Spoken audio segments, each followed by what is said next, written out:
Hello sir साहेब नमस्कार. नमस्ते नमस्ते भैया साहेब बोलणार आहेत. द्या हॅलो साहेब नमस्कार सर. डोके साहेब, ते उमरत खालशीच्या विषयामध्ये तुम्ही ते ह्याला ते ग्राम रोजगार सेवकला कशामुळे नोटीस काढली? सर ते तक्रार आलेली त्याच्यात. कशाची तक्रार? त्याची तक्रार सही बी आली. काही नाही. हो मग त्याच्यात जिने- सुनावणी घेतोय आणि त्याच्यात सुनावणी घेतोय आणि हे करतो पुढची प्रोसेस लिखित साहेब त्याच्यात. डोके, एक तर तुम्ही ना माझ्या मतदारसंघाचा चार्ज मला न विचारता घेतलाय बरं. नाही साहेब त्यात तक्रार आली. तुम्हाला नाही चौकशी तर करावं लागलं. नाही तुम्ही एक तर चार्ज मला न विचारता घेतलाय बरं का.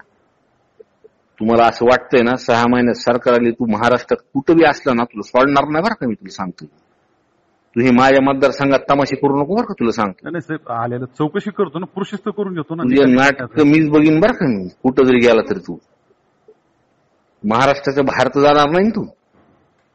हा, या विषयामध्ये ह्याला बिलकुल अडचण आली नाही पाहिजे रोजगार सेवकला बरं का. करून घेतो. एबीपी माझा, उघडा डोळे बघा नीट.